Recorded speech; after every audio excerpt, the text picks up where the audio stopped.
Jay, thank you. Thank you so much for agreeing to do this and create some sort of a conversation around one of the major things that I'm hearing from the girls that I work with. As I mentioned, primarily the high school girls. One of Hmm. the ongoing issues and concerns that I've been hearing, and I don't know if it's what you're hearing from your clients, your tutoring clients, and test prep clients. Hmm. Again, primarily the high school students are reporting that they're really struggling with not being in traditional classroom settings. Moving to this virtual classroom setting has been a major problem. And the two things that they're reporting are mostly a lack of motivation.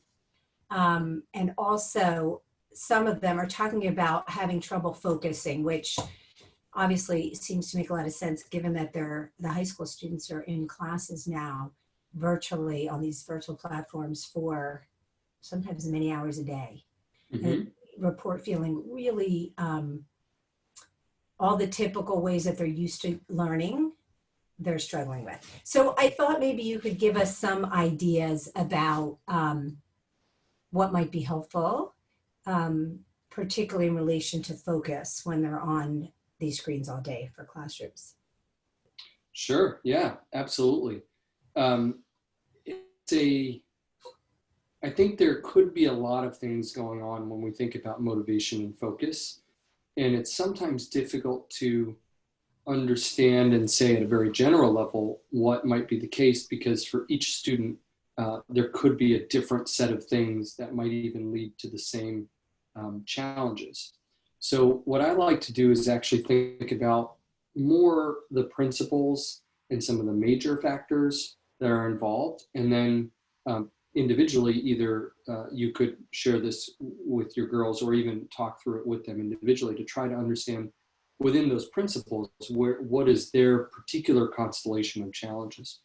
So we can start first with focus, and then we can talk a little bit about motivation. So in terms of focus, what I like to often say is that what we're doing with school in general is pretty unnatural. Sure, we've been doing it for a long time, but if you think about how we are evolved, or what we were evolved for, it's only been a very short time that we've been in a structured school environment. Perhaps even the last, say, 100 to 200 years is when this has really come about. And before that, that's not what we were doing. We weren't sitting in chairs all day. We weren't trying to focus all day on esoteric, sometimes not particularly practical topics. We weren't learning through this passive act of absorbing ideas in and then at some later date regurgitating them out. We were living and adapted for a very different lifestyle. So the first place I like to start is just that school itself is somewhat unnatural. It takes a lot of skill and ability to do well. And that's acquired skill and ability. And for some students, that skill and ability just may not be there. They may find their passion and kind of focus in different areas of their lives. But then you shift gears all of a sudden after going to school for 10, 12, 14 years, and learning how to do school in a particular way. All of a sudden, literally on a Friday's notice, on Monday, we've totally blown up the entire way that school is done, and we've shifted gears to another environment altogether. And the really interesting thing is now we're spending all this time with screens, and if you think about what are screens primarily used for outside of school context, well, they're used for entertainment. We're looking at our phones, we're swiping, we're looking at videos, we're playing games, we're looking at Instagram. The pace of the way we use our devices is typically very different than the pace that we're asked to be using them now. And so first off, before we even start to think about how do you improve focus and what can you do differently and why can I focus, like students beating themselves up, I think you have to just stop and say, well, you know what, this is all just kind of unnatural anyways, and just give yourself a breather and a break to say, this is difficult. Even though it might not seem like it should be difficult, it's difficult. Add a sprinkle a little bit of global pandemic on top of that, Right. and it's all just a lot. So I think when we think about focus, first you have to cut yourself a break. And then from there, we have to think about it in a way from the ground up. Focus is not something that's somehow this thing that's totally separate from the rest of our lives. But focus is an ability that we have to engage with something for a certain amount of time. And that's going to be impacted by how you're sleeping. It's going to be impacted by how you run your day, whether or not you get enough physical activity, what else is going on around you physically in your environment. Also, what else is going on up here, right? If you've got a lot of things bouncing around up here, you're not going to be able to marshal the limited energy you might have just, in general to focus if you've got a bunch going on up here. So you really have to look across that spectrum and ask yourself, working on focus might mean working on getting more sleep, or it might mean working on turning the phone off while you're engaging in a class, or it might mean realizing that sitting in a chair staring at a screen is not going to be what works for me. So I've got to be able to get up, move around. I've got to fiddle with something. I've got to burn off some of that energy and still stay engaged, but not be tied to my chair. It also, I think, has a large part to do with how you're doing your day. So if you have the opportunity to be with, when do I do my classes? When do I do my work? What's the best time of day for me to engage and to focus? How do I get the most out of my time focusing? One interesting tidbit that I always like to share when it comes to focus is there's some great anecdotal and actual scientific research done on people and the work habits of extremely accomplished, say, musicians, writers, researchers. And it seems to be that the top end of like extreme focus is about 4 hours a day for even the most accomplished professionals. And so if you think about that and you look at, what you're asking yourself to do every day as a student, you're already pushing the limits just of your ability to focus. So those are some of the things that I think about when it comes to focus and thinking about how do we improve focus beyond just the tidbits that you might be able to look up with a quick Google search. Does that address? No, to give some perspective about how do we adapt to a new situation that's sort of been thrown at us, and all the different various aspects that go into focus and attention, and even hearing that the top performers at the very top elite performers can only truly focus for like 4 hours a day is mind-boggling, given what we're asking of our students. Absolutely. So that's concerning. I wonder if maybe you could also address how we can then shift our expectations relating to school. So, we're clearly in a sort of makeshift period. If we could call it that. So we're not in a fully digital environment learning in a way that's thoughtful and put together, because most schools have, frankly, they've just scrambled to put something together, and they're doing the best they can. And we're also not in a structured environment of school. And so I think what I've been advising a lot of students to think about is to separate what is achievement and what is learning. And so the way I define those is achievement is doing well in a particular class, getting a particular grade, maybe being able to say that you're on a particular college or professional path, and really climbing that ladder. And there's absolutely nothing wrong with that. In fact, there's a lot of positive aspects to pursuing achievement in your life. But we often conflate that. In fact, I think for the most part, we think about learning or school as achievement driven. Mm-hmm. But learning is something different. Learning is what you do when you build new skills and knowledge in your brain, in your mind, in your body. It's when you synthesize information. It's when you take curiosity and you start to pull a thread that you're curious about and pursue it. And learning is what very often fuels achievement. And I think that we often have just taken learning to be this rote thing that we have to kind of march through and just get done. But there's a beauty in learning, and it's actually quite interesting and fun and very, very valuable. So what I've been advising students to think about is that, look, everybody's in the same boat right now.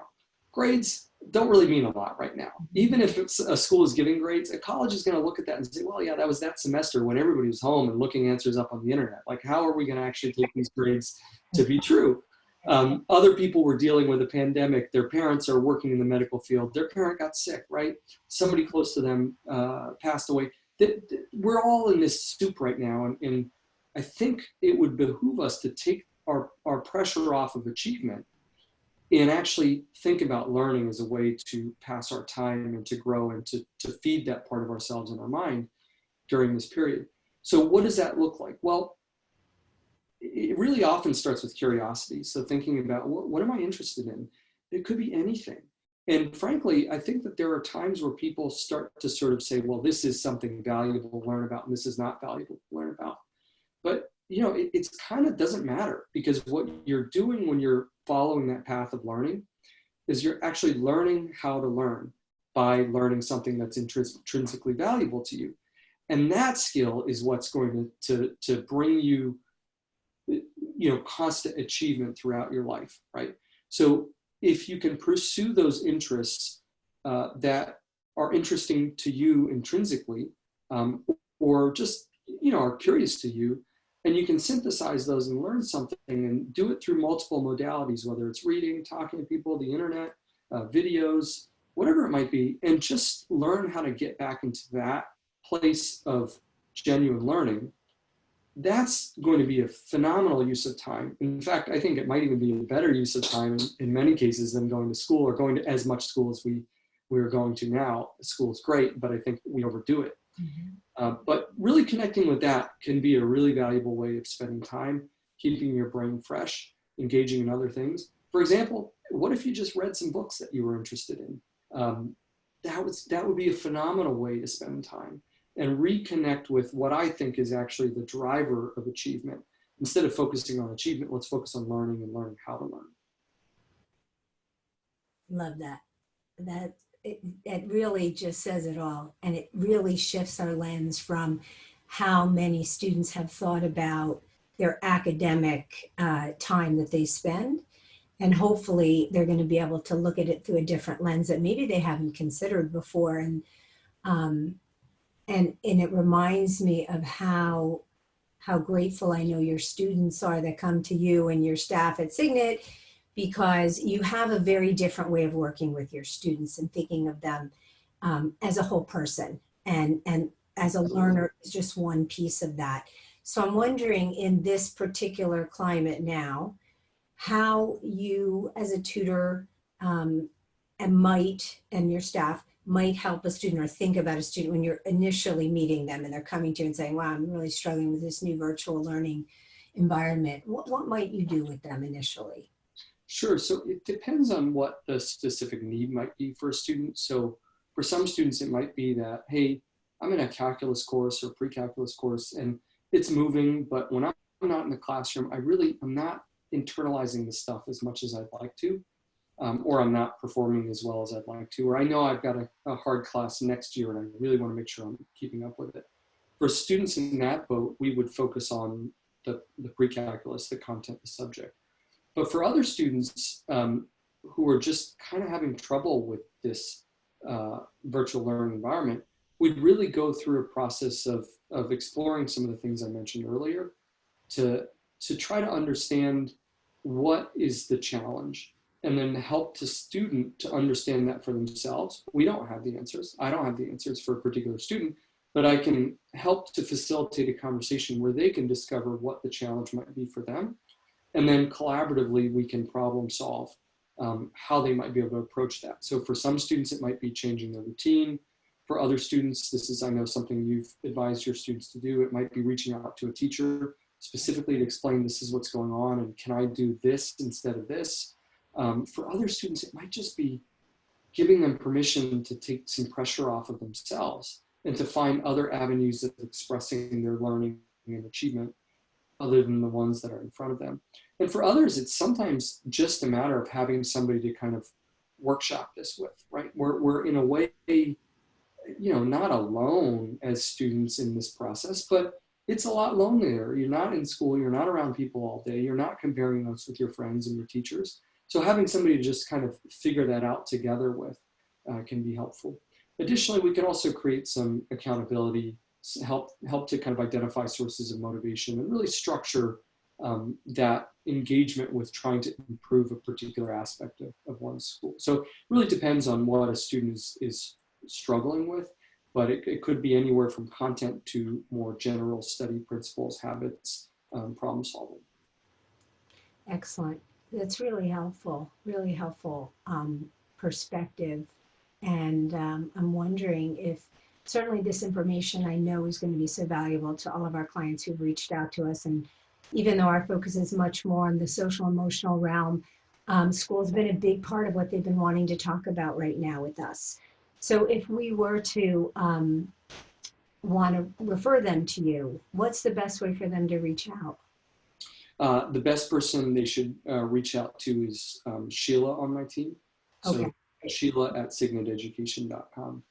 So you can give them Sheila's email and they can reach out to her and she'll all set up. Yeah, because I know they're all looking for like additional resources and support during this time, even though we're on the home stretch. I think it's getting a bit harder here in the Northeast, in particular, where the weather's finally warm and they just want to be doing other things other than sitting on their computers. So thank you. I know you have, you're a student and you've been so generous with your time. Thank you, Pam. I appreciate it. I love being with you. Thank you, Jay. Take care.